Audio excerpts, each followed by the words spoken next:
Hello my dear friends, again welcome to our YouTube channel. दोस्तों, आज हम लोग फिर से यूपी पीजीटी का क्वेश्चन नंबर 64 करने वाले हैं।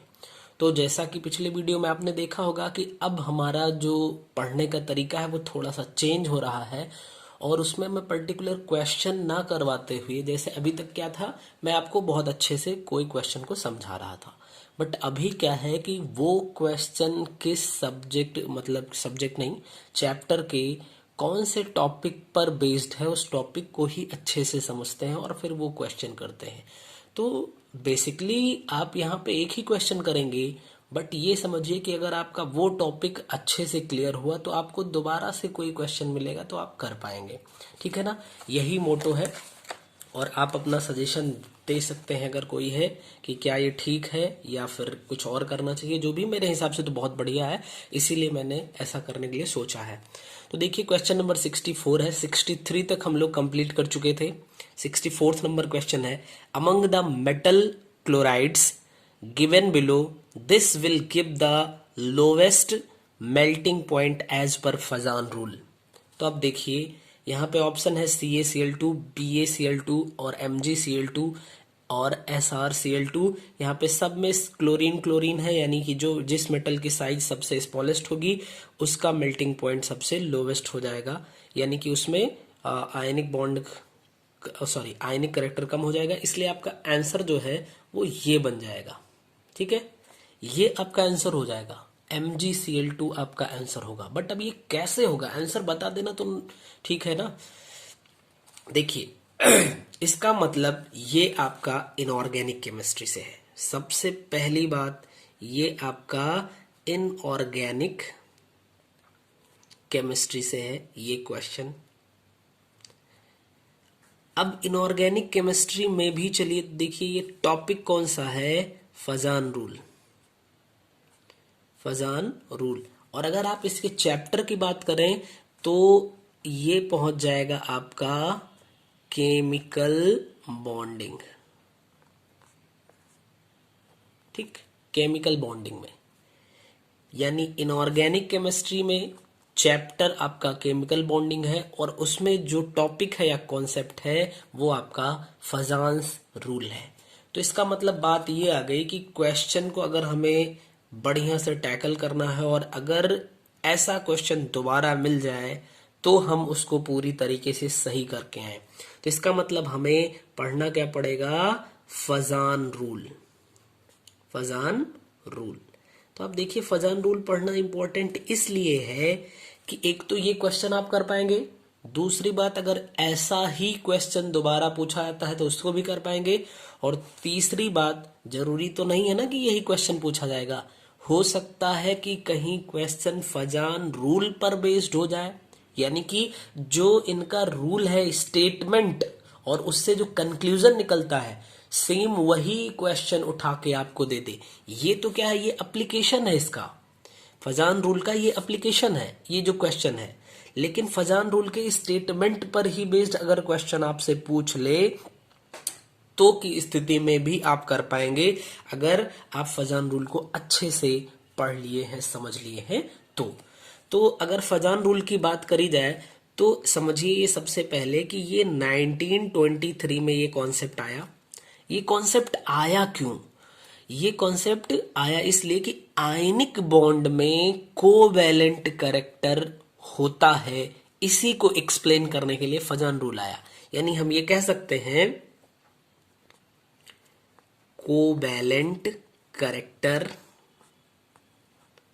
Covalent character in ionic bond. तो आयनिक बॉन्ड में कोवैलेंट कैरेक्टर होता है, इस बात को एक्सप्लेन करने के लिए फजान महोदय ने 1923 में अपना रूल बताया। अब इस रूल को भी समझने से पहले आपको हो सकता है किसी को ये प्रॉब्लम हो रही हो थोड़ी सी कि आयनिक बॉन्ड में कोवैलेंट कैरेक्टर, ये बात कुछ हजम नहीं हुई। चलिए हजम करवाते हैं, देखते हैं। अब देखिए क्या है कि अगर दो अपोजिटली चार्ज्ड आयन, जैसे मान लीजिए एक है निगेटिव चार्ज और एक है आपका पॉजिटिव चार्ज, ये दोनों अगर एक दूसरे के कांटेक्ट में है, means when two oppositely charged ions come close, तो होगा क्या, the positive ion tends to distort. अब देखिए ये है क्या, इसको अगर हम थोड़ा अच्छे से बनाते हैं तो ये है आपका न्यूक्लियस, न्यूक्लियस के अराउंड में ये सेल हो गई, यहाँ पे इलेक्ट्रॉन होते हैं, ठीक है ना। और अगर एक और हम यहाँ पे बना देते हैं, ये इसका न्यूक्लियस है, इसको हमने कह दिया है कि ये निगेटिवली चार्ज्ड आयन है और ये पॉजिटिवली चार्ज्ड आयन है, तो मीन्स यहाँ पे इलेक्ट्रॉन की एक्सेस होगी, यहाँ पे इलेक्ट्रॉन की डेफिशिएंसी होगी।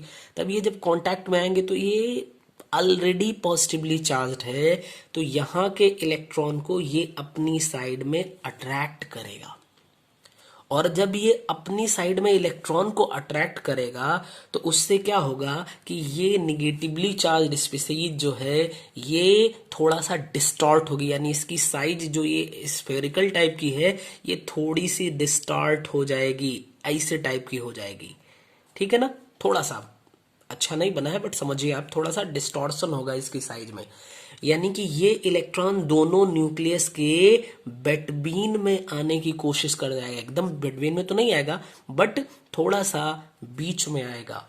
और आपको पता है कोवैलेंट बॉन्ड में दोनों ही एटम या न्यूक्लियस के इलेक्ट्रॉन बीच में होते हैं, मिड में होते हैं, ठीक है ना। प्योर कोवैलेंट बॉन्ड की बात हो रही है यहाँ पे, ठीक। तो इसका मतलब क्या हुआ कि अगर ये चार्ज की तरह बिहेव करते तो उनके बीच में खाली एक फोर्स होता, लेकिन यहाँ पे ये पॉजिटिवली चार्ज्ड स्पीशीज जो है इसने जब इलेक्ट्रॉन को अपनी साइड में अट्रैक्ट किया तो उससे हुआ क्या कि जो एनायन है उसकी, यानी निगेटिवली चार्ज्ड आयन, इसकी साइज में थोड़ा सा डिस्टरबेंस हो गया। बात समझ में आ रही ना। इसका मतलब कि ये 100% आयनिक रह ही नहीं गया, तो ये क्या हो गया, इसमें थोड़ा सा कोवैलेंट करेक्टर आ चुका है, कोवैलेंट करेक्टर आ चुका है, और इसी को तो हमें पढ़ना है, ठीक। अब देखिए पॉजिटिवली चार्ज जिसको हम कह सकते हैं कैटायन, और निगेटिवली चार्ज जिसको हम कह सकते हैं एनायन। तो कैटायन ने एनायन की साइज को डिस्टॉर्ट किया, तो हमेशा कैटायन की जो होती है वो होती है, दिख रहा है आप लोगों को, पोलराइजिंग पावर। कैटायन की क्या होती है, पोलराइजिंग पावर होती है, और एनायन की क्या होती है, पोलराइजेबिलिटी, ठीक है ना। पोलराइजिंग पावर किसकी होती है, कैटायन की होती है, और पोलराइजेबिलिटी किसकी होती है, एनायन की होती है। ये है क्या, समझिए जरा। जब कैटायन ने एनायन की साइज को थोड़ा सा डिस्टॉर्ट किया, means the power of cation to cause distortion in the electron cloud of negatively charged ion called polarising power, किसकी, कैटायन की। और एनायन की क्या हो जाएगी, the ability of anion to undergo distortion, जितना डिस्टॉर्शन हुआ, यानी कि एनायन की जो एबिलिटी होती है डिस्टॉर्ट होने की, that is called polarisability. I hope कि आपको समझ आया होगा, ठीक है ना। अब देखिए जो कोवैलेंट करेक्टर है, मीन्स हम यहां पे कर सकते हैं covalent character in ionic bond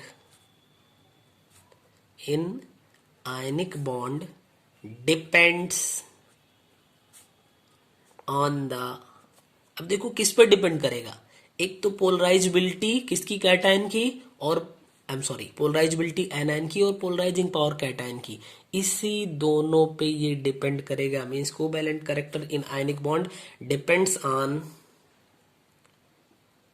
polarizing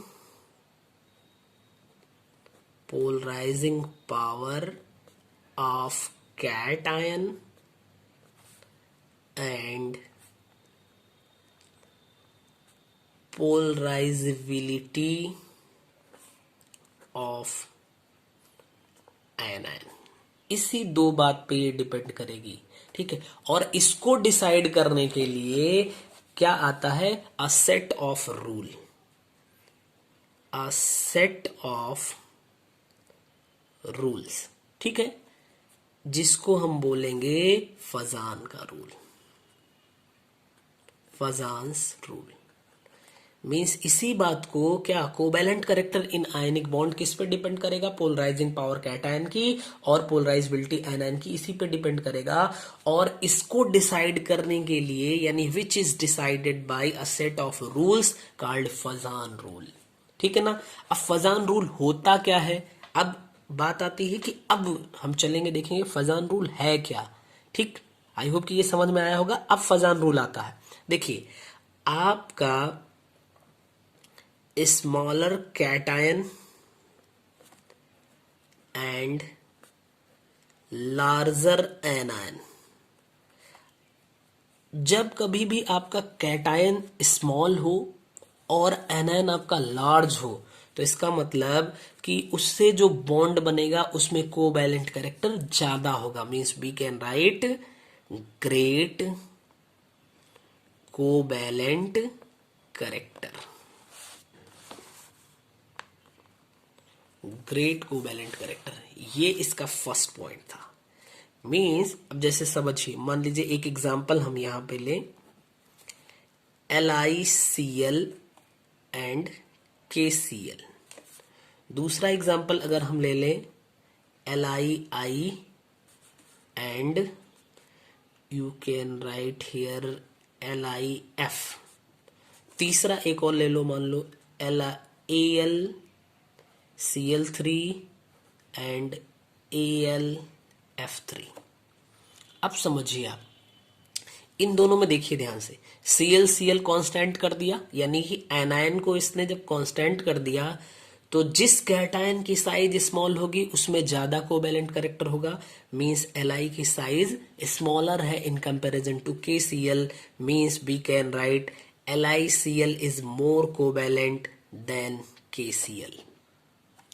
इस पे आ जाइए, Li यानी कि कैटायन को कांस्टेंट कर दिया तो जिस एनायन की साइज लार्जर होगी उसमें कोवैलेंट कैरेक्टर ज्यादा होगा। मींस फ्लोरीन और आयोडीन में LiI lithium iodide is more covalent than lithium fluoride. Okay, same here Al fix कर दिया, यानी कि एनायन की साइज लार्ज कर दीजिए। Means AlCl is more covalent in comparison to AlF3।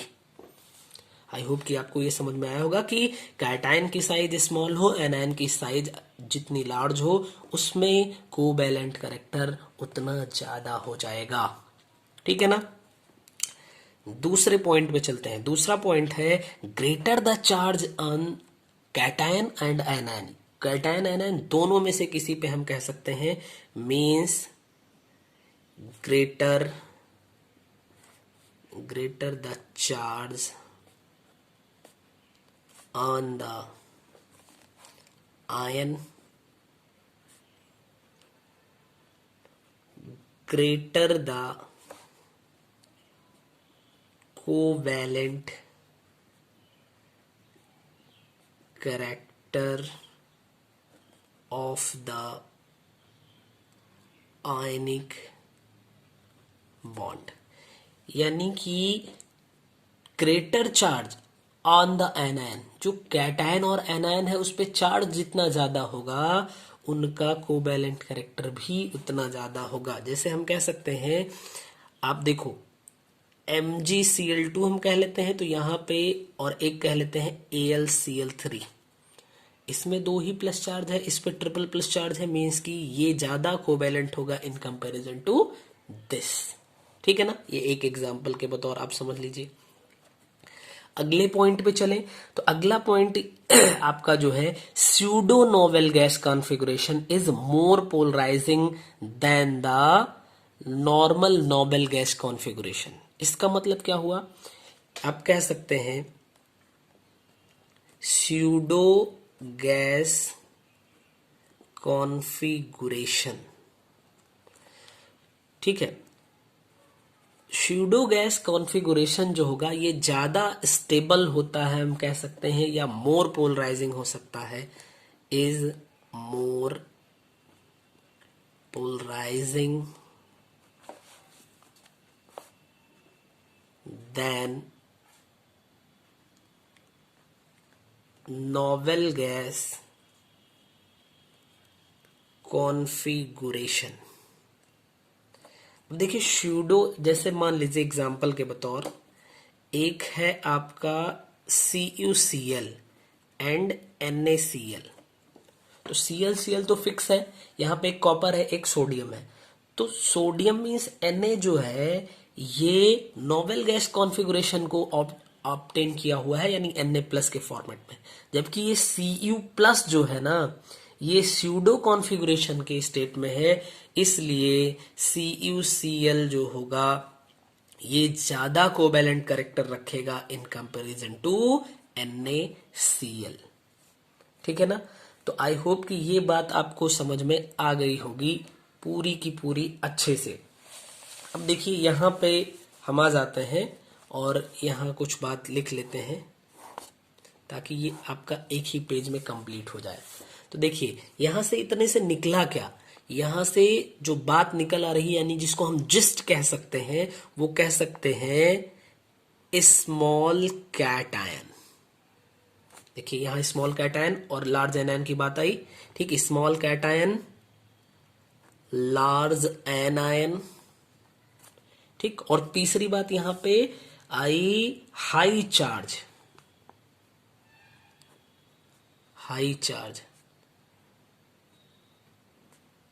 On ions. ठीक, यानी कि स्मॉल चार्ज, लार्ज चार्ज नहीं sorry, small cation, large anion and high charge on ions favor the covalent character in ionic bond, means we can write favor the covalency भी हम लिख सकते हैं। ठीक है, favor the covalency।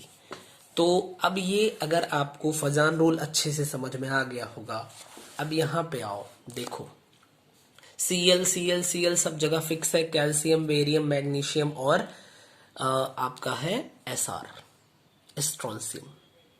इनको हमें सेट करना है, तो इनको अगर हमें सेट करना है तो हम अच्छे से सेट कर सकते हैं कि नहीं सेट कर सकते हैं, बताइए।